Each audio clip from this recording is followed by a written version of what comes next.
Good morning, good afternoon, good evening और good night. जो भी टाइम पे आप लेक्चर देख रहे हो उसके हिसाब से अपने पास रख लेना। गुड नाइट इसलिए बोला कि कुछ लोग बेड पे उल्टा सीधा गिर के लेक्चर देखते, वैसे लोगों के लिए गुड नाइट, बाकी लोगों के लिए जो ठीक लगे वो। ओके, तो हम लोग कहीं ना कहीं थोड़ा थोड़ा थोड़ा थोड़ा करके हमारा जो वैल्यू ऑफ सप्लाई है उसके लास्ट वाले पार्ट में आ चुके हैं। मोस्टली ये लेक्चर में मैं कोशिश करूंगा आपके वैल्यू ऑफ सप्लाई के लेसन को खत्म करने का। ओके, तो भाई मेरे इस कोशिश में आपका मदद लगेगा। मतलब क्या? अरे देखो, होमवर्क तो आप ही को करना है ना, तो मदद किसका लगेगा? मदद लगेगा आप लोगों का। ओके, तो भाई हेल्प करना मुझे लेसन को आज यहीं पर खत्म करने में। आज थोड़ा बड़ा क्वेश्चन सॉल्व करेंगे, टाइम जाएगा, टाइम कंज्यूमिंग रहेगा। आपका पूरा कॉन्सेप्ट जितना आपने आज तक वैल्यू ऑफ सप्लाई में सीखा वो सब कुछ एक बार वापस आएगा, रिपीट होगा। आपको समझेगा सम सॉल्व करते समय कि हाँ आपको एक ही समझ रहा है, नहीं समझ रहा है, अंडरस्टैंडिंग आपका आज तक कैसे हुआ है, उन सारे चीजों के बारे में। Getting a not? ओके, तो आज हम लोग सॉल्व करेंगे question number 14। Question number 14 solve करेंगे, that is of messrs Radha Traders. देखो दिखने में ही बड़ा क्वेश्चन लग रहा है ना, क्वेश्चन भी बड़ा है और उसके ऊपर अगर आप नीचे देखते हो तो एडजस्टमेंट भी बड़े बड़े। बाप रे, इतने बड़ा सम सर आता है, था टेक्स्ट बुक में, तो सोचा मैं सिखा दूं। ओके, तो भाई पहले एज यूजुअल हम क्वेश्चन नंबर 14 डिस्कस करेंगे, then we will continue. Okay, ये आपका क्वेश्चन नंबर 14 मैंने हमारे सॉल्यूशंस के पार्ट में कॉपी कर लिया क्योंकि भाई अपने को सम सॉल्व करने में इजी होगा। ओके, तो रीड करेंगे, बहुत डिफिकल्ट नहीं है, सिर्फ ये क्वेश्चन का लेंथ बड़ा होने की वजह से थोड़ा आपको घबराहट हुआ रहेगा। बाकी क्वेश्चन सेम वैसे ही है जैसे आपने पहले सॉल्व किया है, थोड़ा अंडरस्टैंडिंग आपका लगेगा और कुछ नहीं। ओके, तो भाई question number 14, Radha traders supplied certain goods worth rupees 5,25,000 and equipment worth rupees 8,50,000 to Pranjal Works। Okay, Radha traders supplier है, सीधी सीधी बात है, सप्लायर, और हमारा प्रांजल वर्क्स बायर है। Okay, supplier and buyer. यहाँ पे क्या हुआ है, Radha traders that is supplier ने गुड्स भी सप्लाई किया, कितने का? 5,25,000 का, एंड इक्विपमेंट भी सप्लाई किया, कितने का? 8,50,000 रुपीज का। दो अलग अलग चीज वो सप्लाई कर रहा है। भाई दोनों चीज को आपको टैक्सेबल वैल्यू ऑफ सप्लाई ढूंढना ही पड़ेगा। ऐसा नहीं है कि गुड्स का नहीं गिनने का, इक्विपमेंट का नहीं गिनने का, ऐसा नहीं है, दोनों का गिनना है। Okay, okay, following expenses were incurred. देखो ये वाले ट्रांजैक्शन में, सप्लाई में, जहां पे गुड्स और इक्विपमेंट दोनों सप्लाई हो रहा है, यहाँ पर Radha traders that is supplier ने भी कुछ एक्सपेंसेस किया है एंड बायर ने भी कुछ एक्सपेंसेस किया है। तो आपको डिटेल दिया गया है और आपको वो डिटेल से आइडेंटिफाई करने का है कि क्या क्या चीज आपके आंसर में आना चाहिए और क्या क्या चीज आपके आंसर में नहीं आना चाहिए। ओके, तो देखते हैं एक एक करके। राधा ट्रेडर्स का खर्चा देखो, गुड्स के ऊपर कमीशन राधा ट्रेडर्स ने कितना पे किया? 10,000 पे किया। इक्विपमेंट पे कुछ नहीं था।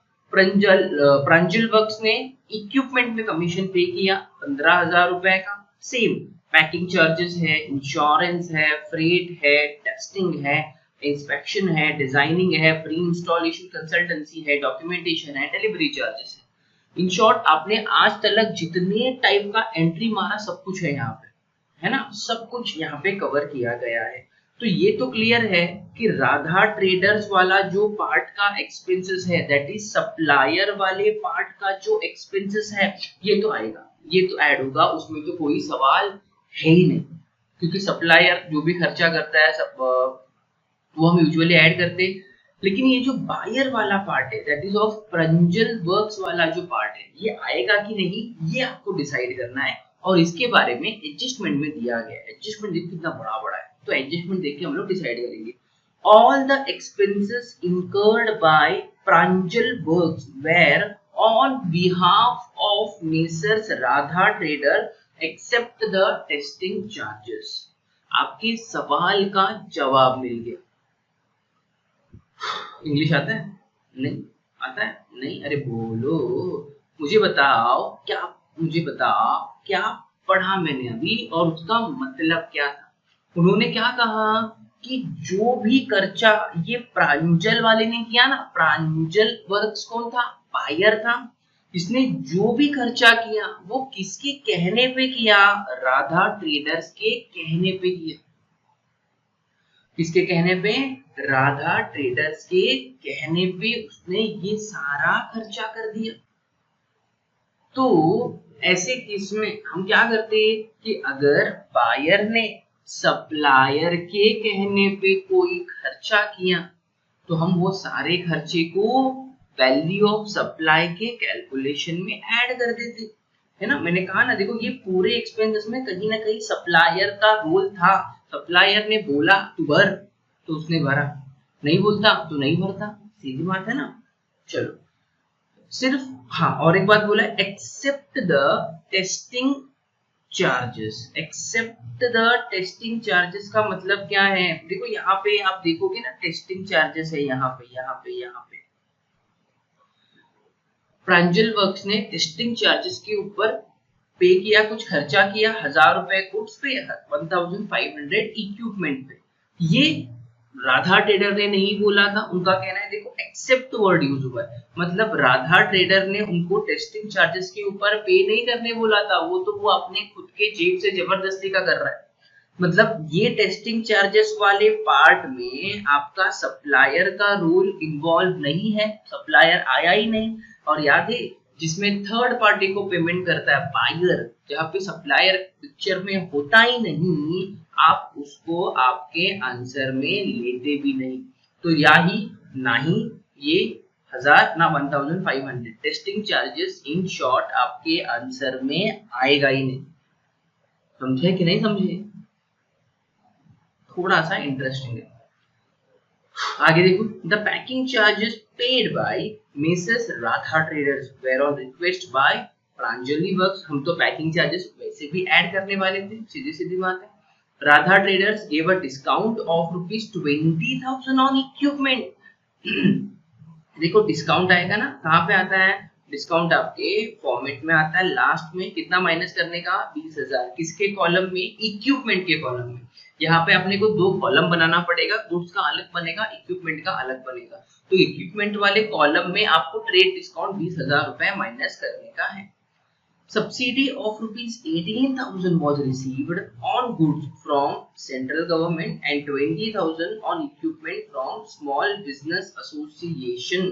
ध्यान से देखो, subsidy of ₹18,000 was received on goods किसने दिया? सेंट्रल गवर्नमेंट ने।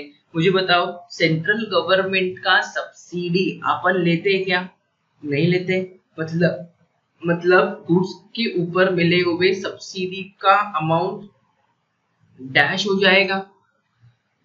और जो 20,000 इक्विपमेंट पे मिला ना सब्सिडी, वो किसी स्मॉल बिजनेस एसोसिएशन ने दिया था, मतलब ये गवर्नमेंट ने नहीं दिया। तो ये क्या होगा? ये ऐड होगा। गुड्स पे मिला हुआ सब्सिडी का अमाउंट नहीं आएगा, इक्विपमेंट पे मिले हुए सब्सिडी का अमाउंट आएगा।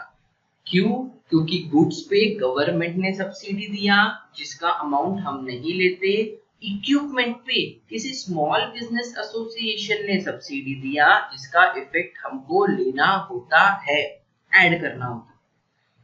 गेटिंग? मैंने कहा ना, पूरा वैल्यू ऑफ सप्लाई का कॉन्सेप्ट, पूरा वैल्यू ऑफ सप्लाई का कॉन्सेप्ट एक ही क्वेश्चन में उन्होंने कवर कर दिया है। मतलब अगर आप ये एक क्वेश्चन कर लोगे ना एग्जाम्स के टाइम पे, तो आपका पूरा वैल्यू ऑफ सप्लाई रिवाइज हो जाएगा। आपका पूरा वैल्यू ऑफ सप्लाई का कॉन्सेप्ट, एडजस्टमेंट, कंडीशन जो भी है वो सब कुछ क्वेश्चन नंबर 14 में ठूस दिया गया, जमा कर दिया गया। गेटिंग?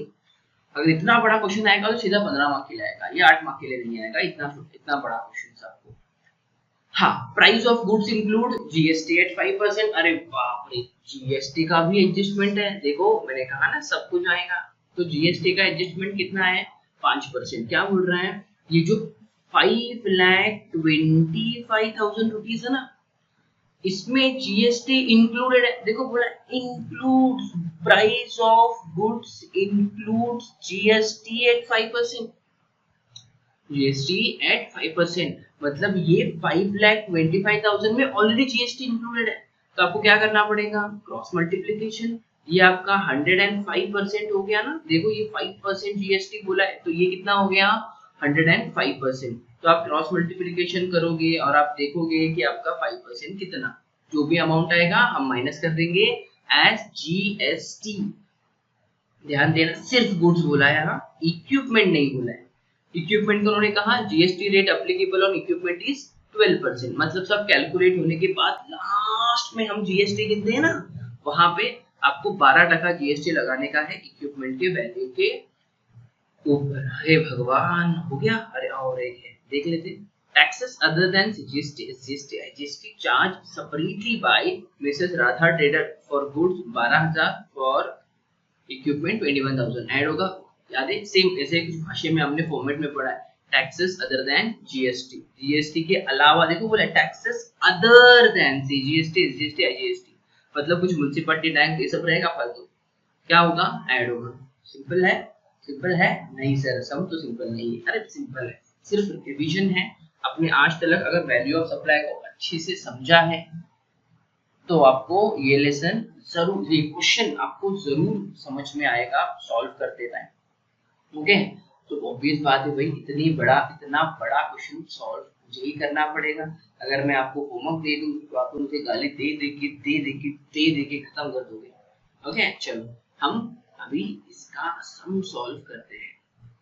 ये अपना फॉर्मेट बन गया। ध्यान दो, मैंने यहाँ पे गुड्स के लिए कॉलम अलग रखा है, इक्विपमेंट के लिए कॉलम अलग रखा है, क्योंकि यहाँ पे दो अलग अलग चीजों का सप्लाई हुआ है, एक गुड्स का भी हुआ है, इक्विपमेंट का भी हुआ है। और आपको क्वेश्चन में जो डेटा आपने पढ़ा उसमें गुड्स का भी कॉस्ट अलग से दिया गया था, इक्विपमेंट का भी कॉस्ट अलग से दिया गया है, इसलिए यहाँ पर मैंने आपको दो कॉलम ड्रॉ करके दिया है। गेटिंग? तो सबसे पहले हम हमारे फॉर्मेट के हिसाब से असेसेबल वैल्यू लिखते हैं। असेसेबल वैल्यू मतलब ये मेरा 5,25,000 गुड्स का और 8,50,000 इक्विपमेंट का। चलो लिख लेते हैं,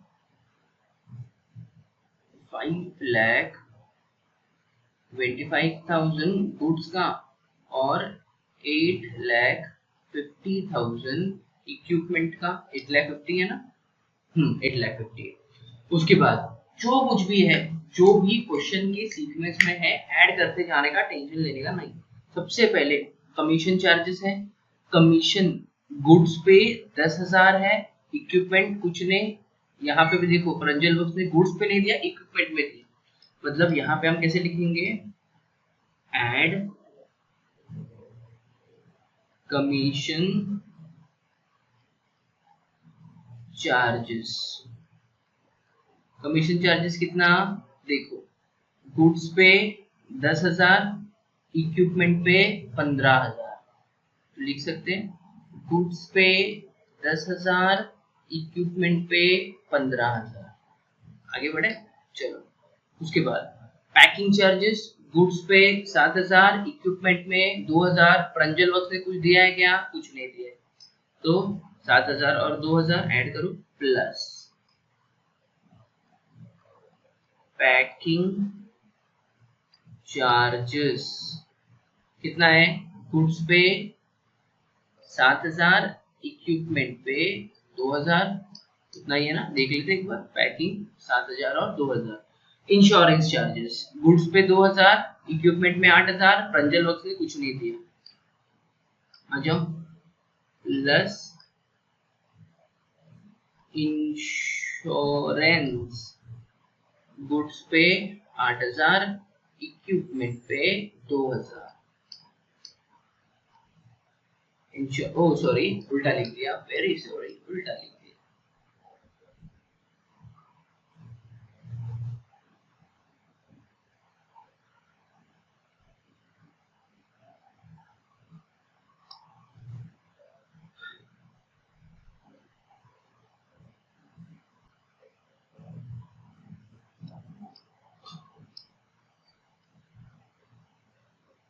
तो इंश्योरेंस गुड्स पे 2000 था और आपका इक्विपमेंट पे 8000 है। आगे देखो फ्रेट 3500 इक्विपमेंट पे किया राधा ट्रेडर्स ने, और प्रांजल वर्क्स ने गुड्स पे 7000 पे किया, इक्विपमेंट में 4700। मतलब यहाँ पे इक्विपमेंट के ऊपर जो फ्रेट चार्जेस है वो राधा ट्रेडर ने भी दिया है और प्रांजल वर्क्स ने भी दिया है। तो आप एंट्री कैसे करोगे? अरे सिंपल, ऐड करके लिख देने का, सोचने का नहीं। कैसे? देखो ऐड फ्रेट, पहले गुड्स का देखते हैं कितना है। देखो यहाँ पे फ्रेट गुड्स का राधा ट्रेडर ने कुछ नहीं दिया, प्रांजल वर्क्स ने दिया है क्या? हाँ दिया है। कितना दिया है? 7000। चलो गुड्स का लिख के सिंपल हट जाते हैं पिक्चर में। इक्विपमेंट पे देखना पड़ेगा आपको। इक्विपमेंट में देखो फ्रेट 3500 दिया राधा ट्रेडर्स ने और 4700 दिया आपके प्रांजल वर्क्स ने। मतलब जो फ्रेट दोनों ने दिया वो ऐड करके लिख देने का। तो 3500 प्लस 4700 मतलब कितना होगा? ये होगा आपका 8200। फ्रेट कितना आएगा? 8200। ओके, कितना आएगा? 8200। फ्रेट भी गया। और क्या है? Testing charges. राधा ट्रेडर ने तो कुछ दिया ही नहीं था और जो प्रांजल वर्क्स ने दिया उसको लेना नहीं है। सर क्यों नहीं लेना है? क्योंकि देखो प्रांजल वर्क्स ने वो डायरेक्टली किसी को पे किया था, वहां पे हमारा supplier that is Radha traders था ही नहीं। इंस्पेक्शन चार्जेस आएगा, ऐड होगा। गुड्स के लिए 570 और मेरे सर्विस के लिए 1350 प्लस इंस्पेक्शन चार्जेस। गुड्स के लिए 570, सर्विस के लिए 1350। उतना ही है, 570 और 1350। देन डिजाइनिंग चार्जेस गुड्स के लिए 2270, इक्विपमेंट के लिए 3290 लिख लेते हैं, plus designing charges. Designing charges कितना देखा था? 2270 और 3290। 2270, 3390। Okay. Then pre installation consultancy, Radha trader ने कुछ नहीं दिया, जो भी था प्रांजल का था। कितना था? 5730 और 7040। Okay, we can write down, पहले लिख लेते हैं।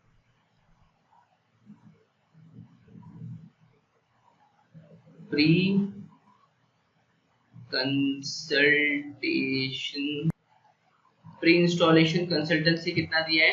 देखो 57307040, 57307040 हो गया। आगे देखो प्री इंस्टॉलेशन हो गया। डॉक्यूमेंटेशन दिया है कितना? गुड्स के ऊपर 1100 राधा ट्रेडर ने दिया, इक्विपमेंट के ऊपर 2900 प्रांजल वर्क्स ने दिया।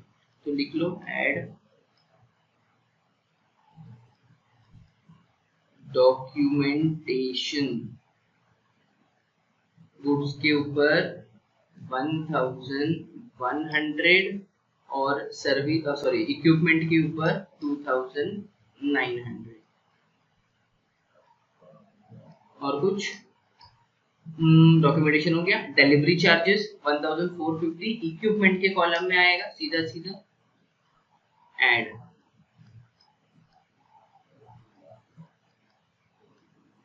Delivery charges. वैल्यू कितना है? 1480।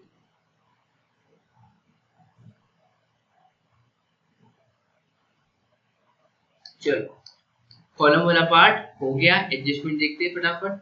All the expenses incurred by Pranjal works were on behalf of Mrs Radha trader. चलो हमने वो काउंट कंसीडर किया और हमने उसको क्या कर दिया? ऐड भी कर दिया। आगे देखो दूसरा, the packing charges paid by Mrs Radha traders were on request of Pranjal works. ठीक है, हमने ऑलरेडी पैकिंग चार्जेस पे ऐड कर दिया। मतलब मेरा एडजस्टमेंट नंबर 1 हो गया। Radha traders gave a discount of ₹20,000 on equipment. Discount last में माइनस होगा ना, तो अपन ये बाकी रखते करेंगे बाद में। सब्सिडी आएगा, ऐड होता है ना सब्सिडी हमेशा। चलो सब्सिडी का लिख लेते हैं फिर अपन। जो गवर्नमेंट ने दिया गुड्स के लिए नहीं आएगा। जो स्मॉल ट्रेडर एसोसिएशन ने दिया 20, स्मॉल बिजनेस एसोसिएशन ने दिया 20,000 का इक्विपमेंट के लिए, सिर्फ वही ऐड होगा। बराबर। आगे ये बताया था मैंने तभी। Price of goods includes GST at 5%। ये तो माइनस होने वाला चीज है, करेंगे। और कुछ है क्या देख लेते हैं ना। हाँ, जीएसटी रेट एप्लीकेबल वो भी लास्ट में आएगा। और क्या है, ये एक एडजस्टमेंट है। Taxes other then CGST, SGST, IGST. Taxes other than GST add होता है ना, तो लिख लेते हैं add taxes other than GST. Sir कितना है देखो, taxes other than GST goods के ऊपर 12,000, इक्विपमेंट के ऊपर 21,000। गुड्स के ऊपर 12,000, इक्विपमेंट के ऊपर 21,000। चलो और कुछ क्वेश्चंस में ऐड होने वाला सब कुछ हो गया। लेस दो ही चीजें होती है, एक जीएसटी और एक डिस्काउंट। माइनस करेंगे तो पहले इसको ऐड करके टोटल तो लिख लो।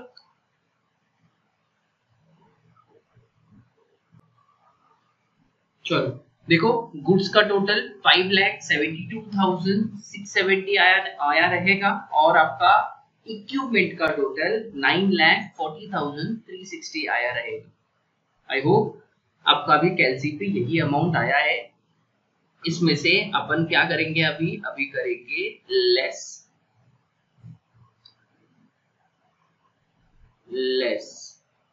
लेस में सबसे पहले ट्रेड डिस्काउंट कर देते। ट्रेड डिस्काउंट कितना है देखेंगे, आ जाओ। देखो, Radha trader give a discount of ₹20,000 on equipment, मतलब गुड्स के ऊपर कोई डिस्काउंट नहीं दिया गया है। जो डिस्काउंट है वो हमारे इक्विपमेंट के ऊपर 20,000 है। और क्या लेस होता है, जीएसटी इंक्लूडेड अबाउ। जीएसटी सिर्फ किसमें इंक्लूडेड है, जीएसटी सिर्फ गुड्स में इंक्लूडेड है। गुड्स का वैल्यू 5,25,000 था। कितना है ये 105% है। बराबर ना, क्योंकि भाई जीएसटी 5% इंक्लूडेड है, तो आपका 5% कितना, क्रॉस मल्टीप्लीकेशन करो, आई बिलीव 25,000 आना चाहिए।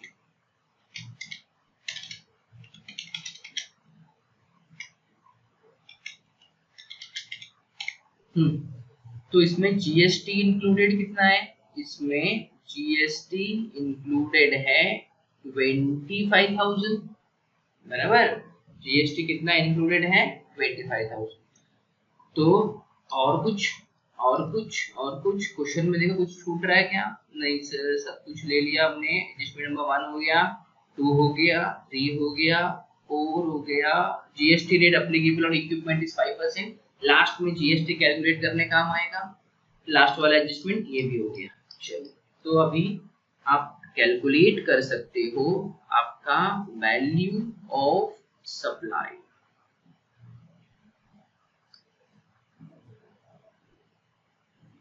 Taxable value of supply. पहला गुड्स के लिए 5,72,670 माइनस 25,000, 5,47,670 गुड्स का बचेगा, और सर्विस का बचेगा 9,20,360। Okay, value of supply. यहाँ तक आपने किया। सिर्फ एडिशनल पार्ट क्या है, जीएसटी कैलकुलेट करना है। जीएसटी का रेट दिया है तो आप गिन सकते हो, जीएसटी लाइबिलिटी। मुझे बताओ जीएसटी लाइबिलिटी में गुड्स के ऊपर कितना रेट दिया था। देखो यहाँ पे बोला है ना कि 5% जो आपने अलग किया है ना, अदर थिंग्स एंड एवरीथिंग, मतलब कहीं ना कहीं गुड्स के ऊपर जीएसटी का रेट कितना है, 5% है। तो गुड्स के ऊपर जीएसटी का रेट 5% कैलकुलेट करो, मतलब 5,47,670 का 5%, 5,47,670 का 5%। यहाँ पे जीएसटी लायबिलिटी कितना, 27,384 राउंड ऑफ करके लिया है मैंने। और मेरे इक्विपमेंट के ऊपर दैट इज 9,20,360 के ऊपर रेट ऑफ जीएसटी क्या लगेगा। देखो क्वेश्चन में मेंशन नहीं करके दिया, GST rate applicable on equipment is 12%। तो भाई इसके ऊपर 12% कैलकुलेट करो, 9,20,360 का 12%, ये आ रहा है मेरा 1 लाख,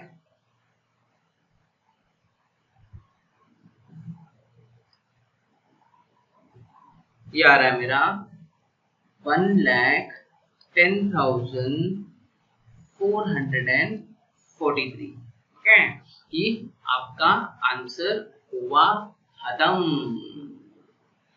यहाँ पे कंफ्यूज मत हो ना कि सर सीजीएसटी एसजीएसटी सब क्यों नहीं कैलकुलेट किया। क्वेश्चन में सिर्फ सीधा सीधा रेट बोला था तो मैंने सीधा रेट अप्लाई कर दिया। अब ये इंटर है इंट्रा है किसको पता। ये आपका आंसर हुआ खत्म। ये भी आपका आंसर है, इसको भी अंडरलाइन कर लेता हूँ। समझा, काफी बड़ा सम है, includes every single adjustment of your value of supply. Note लिखना मत भूलना, लास्ट में नोट आता है ना, दोनों नोट लिख देना मेहरबानी, दोनों नोट लिख देना, यहाँ पे दोनों नोट अप्लीकेबल होगा। और कुछ क्या किया हमने, देखो सिंपल क्वेश्चन में एक बार मैं आपको बता रहा हूँ, सुन लो। क्वेश्चन में क्या बोला था, गुड्स का सप्लाई भी हुआ था, इक्विपमेंट का सप्लाई भी हुआ था, और गुड्स और इक्विपमेंट दोनों के ऊपर बायर ने भी कुछ खर्चा किया, सेलर ने भी कुछ खर्चा किया। तो वो वाले केस में जो भी खर्चा सेलर ने किया वो सब कुछ ऐड होगा ही, बायर ने भी जो खर्चा किया वो भी ऐड किया। क्यों ऐड किया, क्योंकि वो सारा खर्चा उसने सेलर के बिहाफ पे किया, मतलब कहीं ना कहीं सेलर पिक्चर्स में इंक्लूडेड था, बराबर है, जैसा नो। तो जितना भी टाइप का खर्चा था सब कुछ आपने ऐड कर दिया। सिर्फ जो खर्चा बायर ने खुद से किया, जहां पे सेलर था ही नहीं, सप्लायर था ही नहीं पिक्चर में, वो वाला पार्ट हमने लिया नहीं, that is of testing charges. बाकी सब एडजस्टमेंट आपने किया, प्लस माइनस डिस्काउंट का हो सकता है, खाली रीड करते समझ के करने का है, बाकी कुछ नहीं। ओके, तो ये क्वेश्चन को बहुत ही सावधानी से सॉल्व करना। मैं आपको सजेस्ट करूंगा, मेरा ये पर्सनल सजेशन रहेगा आपको, कि आप पूरा सम सुनने के बाद इस पर्टिकुलर क्वेश्चन को वापस से सॉल्व करना खुद से, तो आपको समझ में आएगा कि आप कहाँ छूट रहा करके। आप गेटिंग, खुद से सॉल्व करने की कोशिश करो, ये मेरा आपको सजेशन रहेगा। ओके, तो आंसर आपको कॉपी करना है, आई नो, मैं आपको वो कॉपी करने लायक फॉर्मेट में दे देता हूँ, आप कॉपी कर सकते हो।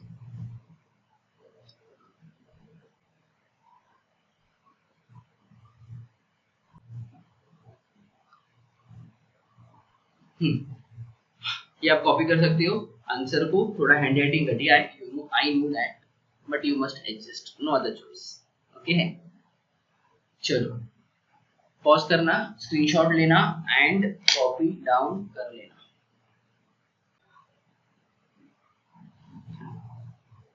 आई होप आपने कॉपी कर लिया। अभी हम अगला सम देखेंगे, सेम ऐसा ही एक और सम है, मैं सोच रहा हूँ आपको एक्सप्लेन करके होमवर्क दे दूं, तो खुद से करोगे तो मजा आएगा। ओके, चलो क्वेश्चन नंबर 17 हम सॉल्व, क्वेश्चन नंबर 17 हम डिस्कस करेंगे। सेम क्वेश्चन है, मोस्टली होमवर्क दूंगा ताकि आपको भी समझ में आएगा, इसके पहले वाला सम की तरह ये कुछ। Okay, Kishore automobiles sold 100 bikes to messrs Nikita enterprises for its employee at a price of rupees 10,000 each bike. Kishore automobile sold मतलब कैन आई से किशोर ऑटोमोबाइल अपना सप्लायर, निकिता एंटरप्राइजेस बायर है, बराबर ना। कितना बाइक बेचा? 100 बाइक। एक बाइक कितने का था? 10,000 रुपए का था। मतलब कैन आई से 10,000 इंटू 100 बाइक करोगे तो आपको जो आएगा वो आपका असेसेबल वैल्यू रहेगा। तो असेसेबल वैल्यू कितना आएगा आपका? असेसेबल वैल्यू आएगा आपका 10 लाख रुपए का, राइट है ना। 10,000 इंटू 100 बाइक्स, 10,000 इंटू 100 बाइक्स 60। तो ये आपका क्या है? ये है आपका असेसेबल वैल्यू, लिख सकते हो, बराबर ना। सिंपल। आगे certain expenses were incurred by both the parties which are as follow. देखो पिछले क्वेश्चन में तो दो चीज था, गुड्स भी था, इक्विपमेंट भी था, लेकिन यहाँ पे तो सिर्फ एक ही चीज है, बाइक। तो थोड़ा आपका काम कम हो गया। बाकी देखो खर्चा दोनों ने किया, दैट इज सप्लायर ने भी किया और बायर ने भी किया। कितना? इंश्योरेंस चार्जेस ऐड होता है, फ्रेट ऐड होता है, testing charges, designing charges, documentation, loading, सब कुछ ऐड होगा। लेकिन हम एडजस्टमेंट में एक बार देख लेते हैं। Freight paid by Messrs Nikita Enterprises for its internal transportation and not on behalf of Messrs Kishore Automobiles. Very important adjustment. ये जो freight निकिता एंटरप्राइजेस ने पे किया है ना, ये उसने किशोर ऑटोमोबाइल दैट इज सप्लायर के लिए नहीं पे किया था।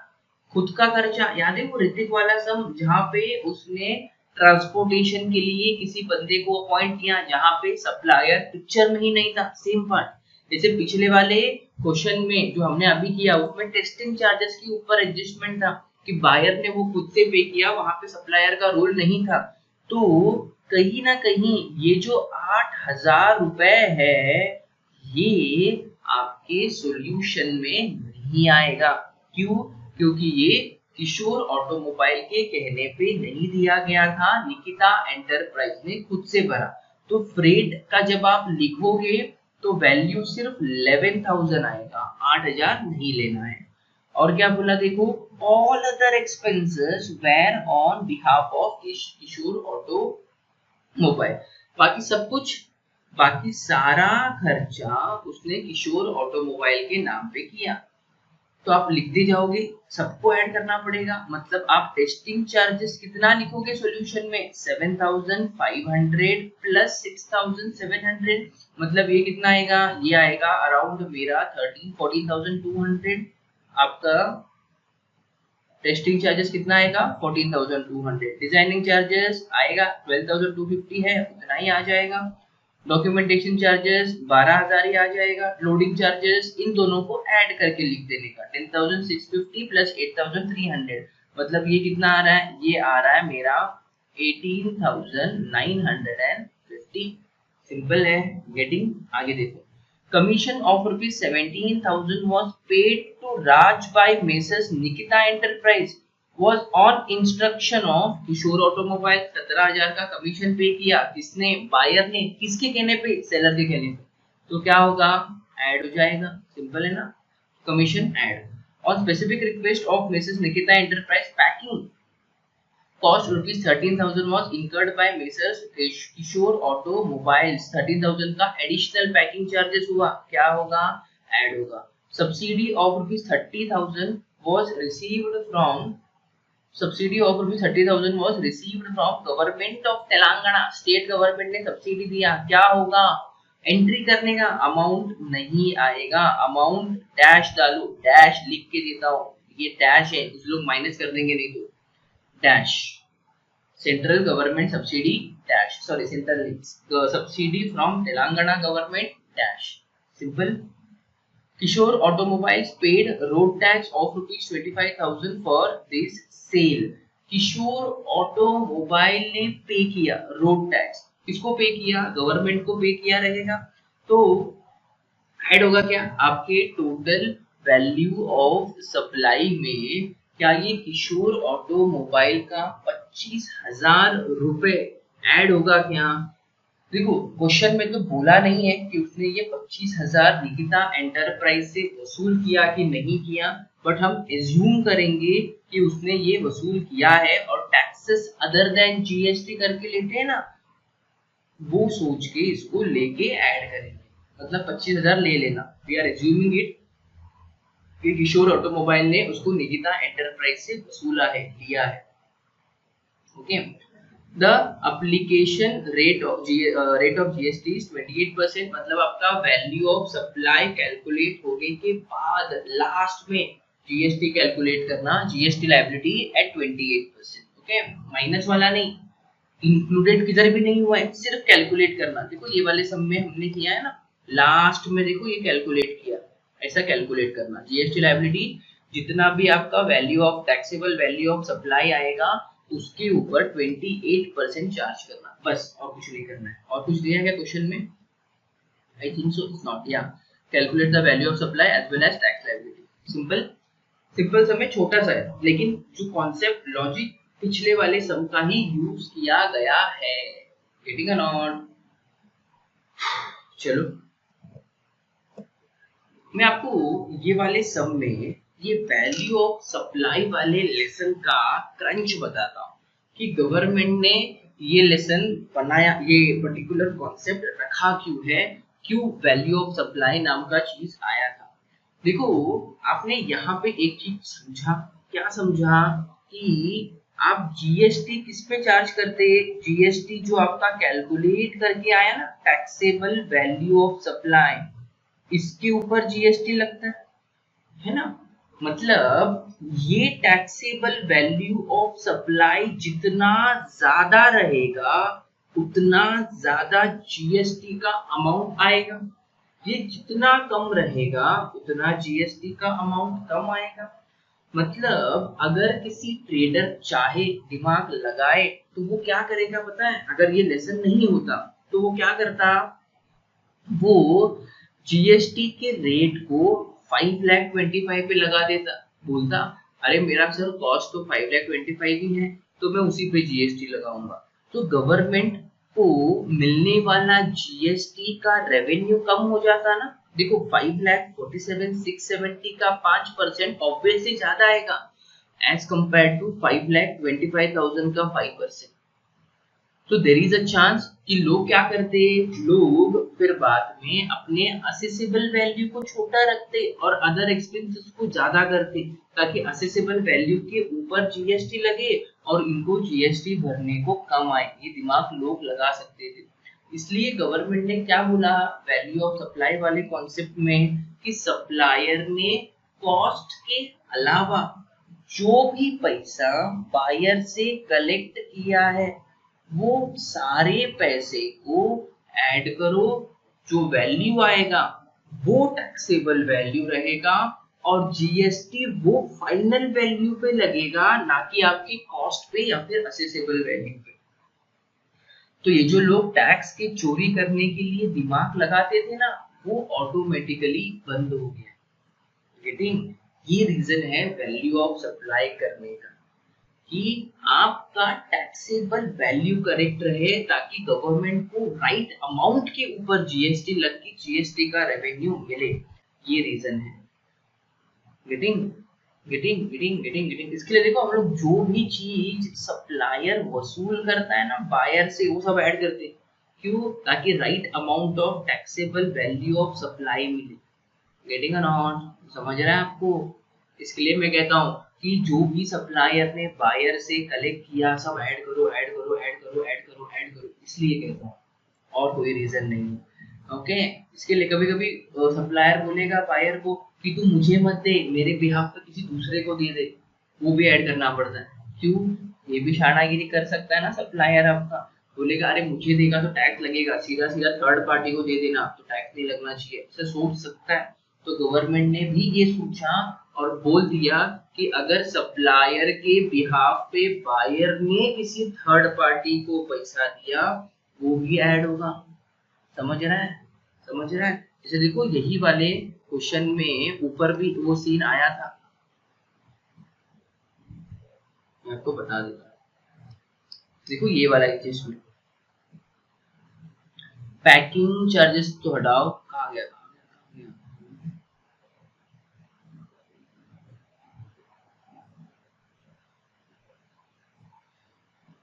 इसमें नहीं है, इसके पहले वाले सब में शायद से हमने जो अभी डिस्कस किया उसमें है वो। है देखो ये वाला एडजस्टमेंट नंबर 2, कमीशन 17,000 का पे किया राज को, किसने, निकिता एंटरप्राइज ने, किसके बोलने पे, किशोर ऑटोमोबाइल के बोलने पे, बराबर है। तो क्या किया हमने, ऐड किया, क्यों, क्योंकि वो सप्लायर के बोलने पे किया। अगर सप्लायर नहीं बोलता और कमीशन पे होता तो भाई वो तो थर्ड पार्टी बायर और थर्ड पार्टी का डील था, तो वो ऐड नहीं होता। ठीक, ये कुछ क्रंच है लेसन का, पर्टिकुलर वैल्यू ऑफ सप्लाई का जो कॉन्सेप्ट बना है उसका। ठीक है, तो ये होमवर्क बहुत इंपॉर्टेंट है, सॉल्व करके जरूर शेयर करना। ओके, तो हम एक बार फटाफट देख लेते हैं कितना क्वेश्चन पेंडिंग है। अगर एक आधा क्वेश्चन पेंडिंग रहेगा तो गाइस होमवर्क दे दूंगा, ज्यादा रहेगा तो फिर एक और लेक्चर लगेगा। देखते, लेट्स चेक इट आउट।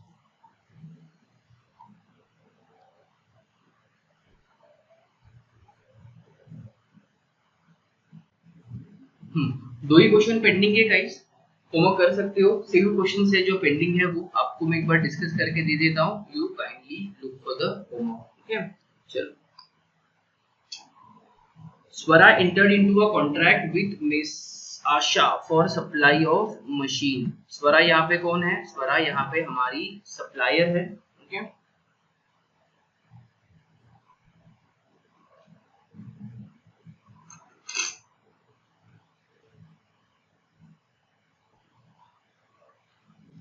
स्वरा यहाँ पे कौन है, स्वरा यहाँ पे सप्लायर है और हमारी आशा, हमारी मतलब आशा, आशा यहाँ पर हायर है।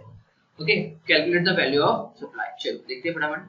Value of machine including GST 28%, यह असेसेबल वैल्यू है, लेकिन इसके ऊपर जीएसटी आप कैलकुलेट करके माइनस करोगे।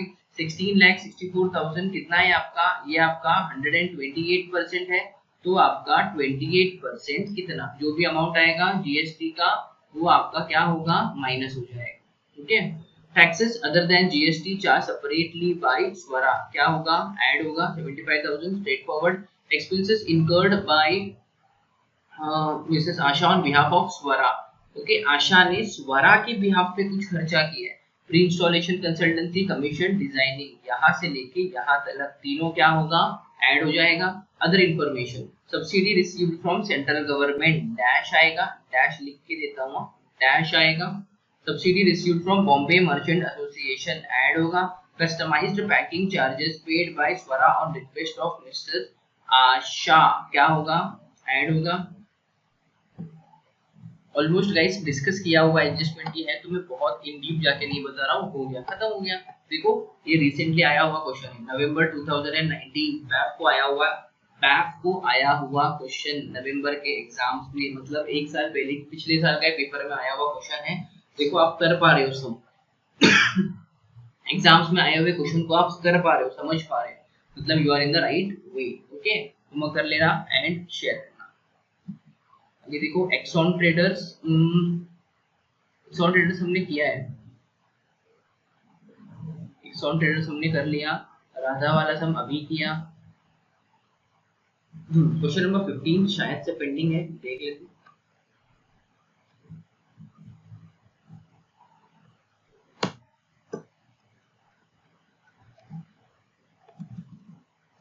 Question number 15. From the following detail, calculate the value of supply as per section 15 of CGST Act. Okay, चलो। Contracted value of supply of goods by Mr. Khan to Mr. Parag. सीधी सीधी बात है, ये आपका 6 lakh accessible value हो जाएगा, ज्यादा tension लगेगा नहीं। The following expenses were incurred by Mr. Khan on behalf of Mr. Khan only. ये क्या बात हुआ भाई, यहाँ पे खान सप्लायर है, बताया भूल गया, और पराग आपका बायर है। Following expenses were incurred by mister Parag है, गलत छपा है,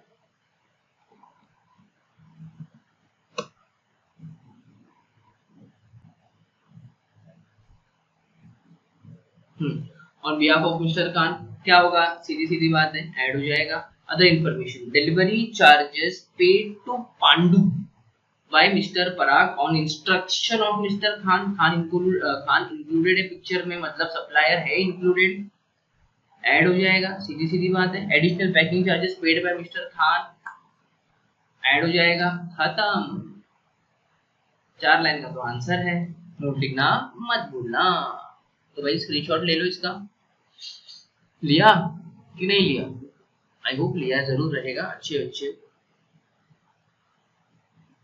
और कुछ क्वेश्चन नंबर 17 डिस्कस हो गया। हाँ, यहाँ पे क्वेश्चन नंबर का सीक्वेंस गलत हो गया है, 15 के बाद 16 खा गया हमारा टाइपिंग करने वाला बंदा। ठीक है, कोई बात नहीं। 17 डन, 18 मैंने होमवर्क दिया था लास्ट लेक्चर में, हो गया। वैल्यू ऑफ सप्लाई हो गया। वैल्यू ऑफ सप्लाई जो मेन है, एग्जाम ओरिएंटेड जो क्वेश्चंस है आपका सेक्शन 15 वाला, वो मैंने आपको करा दिया है, मतलब ऑलमोस्ट लेसन कंप्लीटेड है।